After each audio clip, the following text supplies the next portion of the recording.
C'est à la Maison d'Haïti dans Saint-Michel que la Société d'habitation des communautés noires a fait son lancement en grande pompe dans une salle et un couloir comble.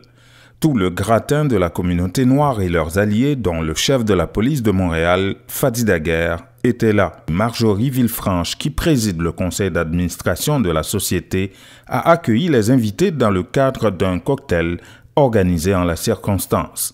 Alors bonsoir, comme c'est la Maison d'Haïti, je dis toujours bienvenue chez vous, puisque vous êtes dans la Maison d'Haïti. Et c'est vraiment une première pour moi, pour nous tous, parce que je pense que cette société d'habitation, on l'attendait depuis très longtemps. Et c'est un honneur pour moi d'être la présidente du conseil d'administration.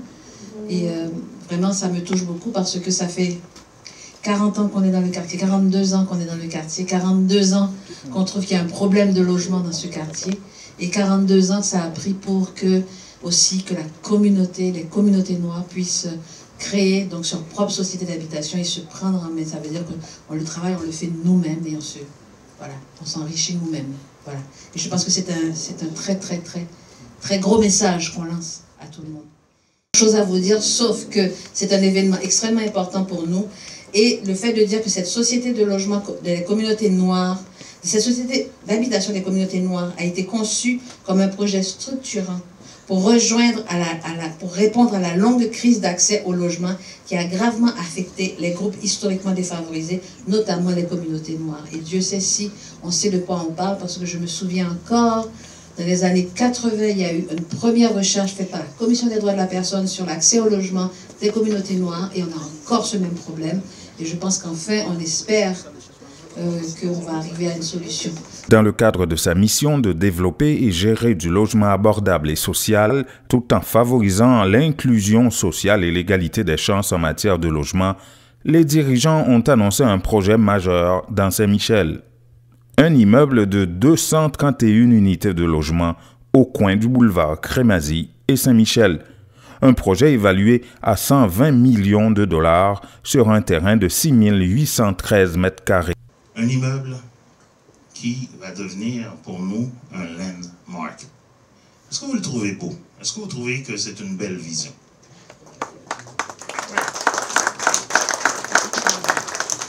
Vous débarquez de l'autoroute, au lieu de ce que vous voyez là, ça va peut-être changer, mais c'est une vision tout autre que ce qu'on voit actuellement. On parle ici de 50 000 pieds, le rez-de-chaussée, c'est un rez-de-chaussée commercial. 50 000 pieds carrés de superficie commerciale qui va servir. Qui va servir à quoi? À créer un hub pour la communauté michelloise, qui va être un immeuble d'utilité pour la communauté. Avant toute chose.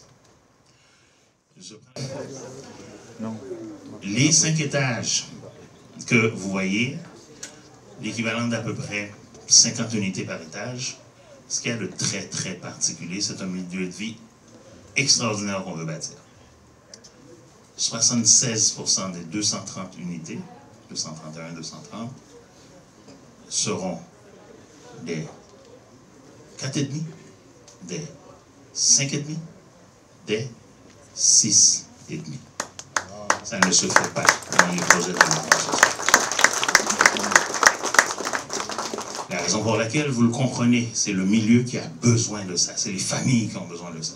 Et si on réussit à libérer 231 familles, qu'est-ce qu'on fait? C'est qu'on libère 231 portes que nous, de la société ou d'autres sociétés, vont essayer d'acheter pour ramener dans du logement de qualité, les transformer et amener d'autres familles pour augmenter le nombre de logements abordables. C'est très important. On a discuté avec les gens de VSMS, dont Claude Bricot, le président, et on a commencé à ouvrir des pourparlers, imaginez, sur l'utilisation potentielle du toit. C'est 50 000 pieds carrés, ça. On peut faire de l'agriculture urbaine sur ce toit-là. Il y a des pourparlers en ce sens qui se font. Il n'y a pas de limite quand on a accès à un véhicule aussi structurant que l'habitation, si on veut l'utiliser de la bonne façon pour non seulement permettre aux familles, permettre à la communauté et au-delà, permettre aux organisations d'en tirer bénéfices et profits. C'est le modèle. Je vous invite à faire partie. C'est très important ce soir d'être ici et de célébrer cette société d'habitation des communautés noires, parce que nous connaissons toutes les difficultés que les Noirs ont, que ce soit ici dans Saint-Michel, dans Montréal-Nord et dans d'autres milieux. Et je trouve que c'est très bien que cet organisme sans but lucratif-là se trouve ici pour pouvoir accompagner les communautés noires, toujours dans l'inclusivité. Il faut dire que construire, comme vous avez dans votre mission, construire des logements et les gérer.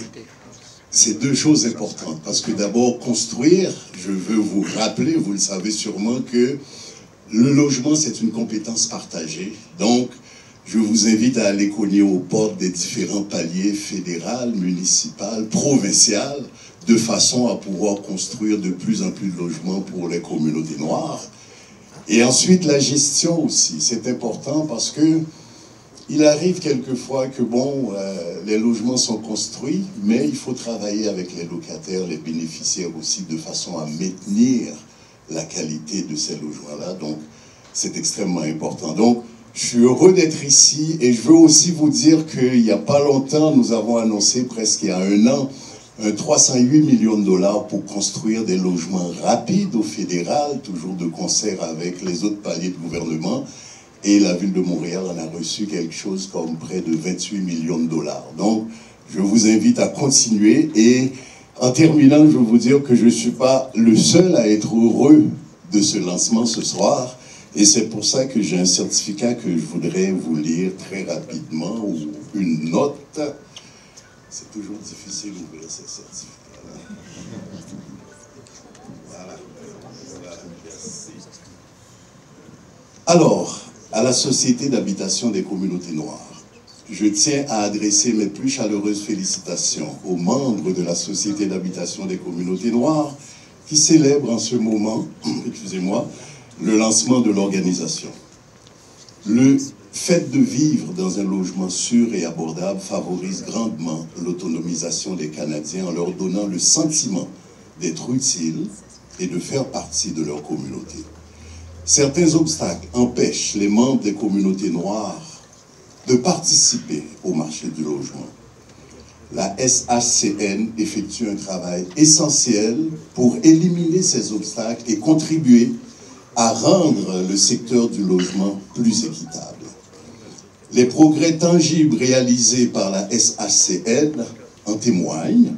Le premier projet de l'organisation dans le quartier Saint-Michel, qui vise à construire 230 unités de logement, augmentera considérablement la participation des membres des communautés noires au marché du logement. Donc la société n'aurait pas pu choisir un meilleur moment pour accomplir la mission qu'elle s'est donnée. Le logement est une priorité absolue pour les Canadiens et pour notre gouvernement, et la mise en place d'un secteur du logement plus équitable permet à chacun d'améliorer sa situation. En terminant, je souhaite longue vie à la Société d'habitation des communautés noires et lui offre mes meilleurs vœux de succès dans ses projets futurs.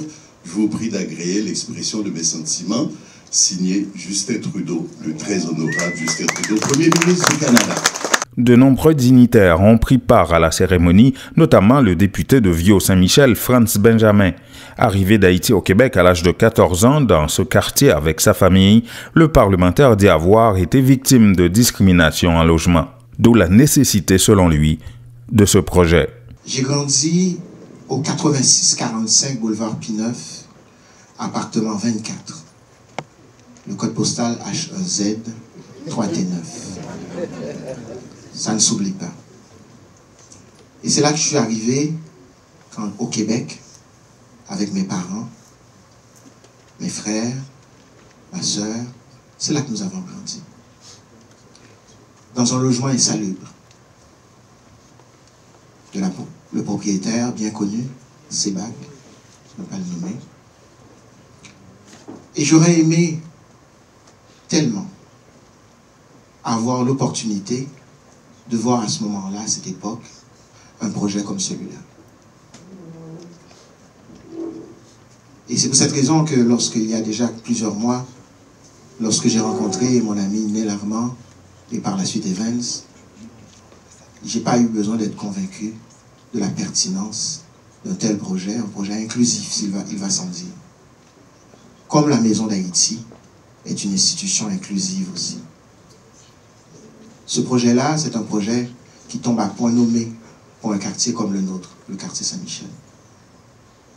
Et je suis très content de voir Shirley, membre de la partie gouvernementale. Ta présence parmi nous est importante. Car je sais que je pourrais compter sur toi. Tu peux compter sur nous aussi. Pour faire avancer ce projet-là. C'est le projet d'une collectivité. Et cette collectivité-là, elle est ici présente. Je tiens à remercier tous les groupes qui sont autour de ce projet-là, Bâtir son quartier. Et tous les groupes experts dans l'habitation qui portent ce projet-là avec la société d'habitation des communautés noires. Et pour terminer, pas plus tard que ce matin, dans mon bureau de circonscription, j'ai reçu une mère de famille aux prises avec des enjeux d'éviction que je cherche à accompagner. Et des projets comme cela, on en a besoin un peu partout au Québec. Et dans Saint-Michel, on peut commencer à faire un excellent. Plusieurs autres politiciens noirs ont vécu la même chose. Tout médecin qu'elle était à l'époque, l'actuelle sénatrice Marie-Françoise Mégy raconte qu'elle s'est fait refuser un logement à Montréal juste parce qu'elle était noire. Parce que je ne sais pas si vous vous souvenez, quand on interviewait Dany Laferrière partout, à la télévision, à la radio, et il racontait ses périples au début, quand il est arrivé au Canada, pour nous dire, quand il va chercher un logement, dès qu'on le voit arriver, c'était « Oh, c'est déjà pris » ou « Quelqu'un l'a déjà loué » ou des affaires comme ça. Ceux qui viennent avec des enfants, c'est encore pire. Et je me souviens même un jour que, je vous raconte quelque chose de personnel, que j'étais en train de divorcer. J'ai dit, je vais aller louer un logement avec les enfants en attendant que je vende ma maison. C'était la pire idée que j'avais eue en tête. Mais je me suis dit, comme je dois me présenter, j'ai eu à penser à tout ça. Et je n'aurais pas dû penser comment je m'habille pour y aller, comment je me mets pour que quand la personne arrive, elle puisse me laisser rentrer. Ce qui est arrivé, c'est que j'étais au téléphone. Puis je dis, OK, on a rendez-vous après-midi à 14h et tout ça. Puis j'arrive, la deuxième porte vitrée s'ouvre. C'est vous qui m'avez appelé ce matin? Oui, madame, c'est moi qui vous ai appelé ce matin. Oh, je suis désolée, c'est déjà loué. Et ça, je vous parle de 1988. Donc, vous voyez, c'est pas si loin que ça dans le temps. Donc, c'est pour vous dire, donc, quand j'ai entendu, et ce que j'entends encore maintenant, il y a tellement d'immigrants ici qui prennent que les logements, là, il n'y a plus de place pour les mettre. Donc, il faudrait les empêcher de venir. Donc, vous savez, quand vous entendez des affaires comme ça, ça vient vous chercher. Donc, quand on me dit, c'est pour ça que je venais ce soir, j'ai dit, oh, il faut que j'y aille pour voir quelles sont les belles choses qui se font et pour que j'en parle dans mon milieu de travail. Merci. Et je suis contente d'être là pour pouvoir transmettre cette bonne nouvelle. Parce que je me rappelle quand je suis arrivé ici au Québec, il y a une dizaine d'années environ, puis mon père qui vivait seul devrait en quelques semaines trouver un logement pour 6 personnes au total. Alors ça n'a pas été facile, ça n'a pas été vraiment agréable ce début-là. Mais je dois dire aussi que vous avez le courage, la communauté noire, de mettre la main sur quelque chose vraiment important. Parce que bâtir des logements, ce n'est pas seulement bâtir des logements, c'est de construire des familles, c'est de bâtir une vie, c'est d'assurer la sécurité des gens. Alors vous contribuez vraiment à l'amélioration de la qualité de vie dans la communauté, pour la communauté. Et ça, bravo. Je termine. 76% des cas selon Neil Armand. Sur chaque étage, on réserve des espaces de salon communautaires où les gens peuvent socialiser, regarder des matchs ensemble. On veut des Noirs, des Blancs, des immigrants, que cela reflète le quartier, dit M. Armand. Avec l'organisme Vivre Saint-Michel en santé, il est prévu un grand jardin communautaire sur le toit de l'immeuble. Ça sera des logements de grande qualité à vocation sociale dans 50% des cas, c'est-à-dire que les locataires paieront avec seulement 25% de leurs revenus nets grâce au PSL, le programme de supplément de loyer. L'autre moitié, soit 115 unités de logement, seront abordables. Ils seront alors 20% moins chers que sur le marché locatif actuel. De plus, l'immeuble profitera de 50 000 pieds carrés de superficie commerciale. La Société d'habitation des communautés noires dit qu'elle est prête à démarrer le projet. Plus de la moitié du financement est déjà ficelé et le porte-parole Neil Armand indique que la société est plus que confiant. Elle dispose déjà de la balance hypothécaire, entre autres. Les ingénieurs, les architectes, les plans sont très avancés. Les études sont réalisées, dit M. Armand. À l'intérieur de 8 mois, on peut avoir les premières pelletées dans le cadre de ce projet, dit-il.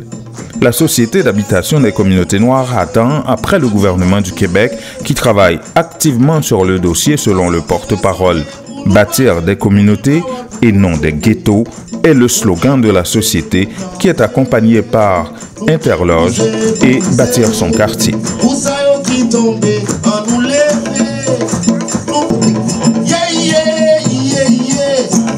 C'est pour rassembler pour tout le monde. Rassembler, rassembler, c'est pour rassembler. Rassembler, c'est pour rassembler. Tout ça qui semble, c'est pour rassembler. Rassembler.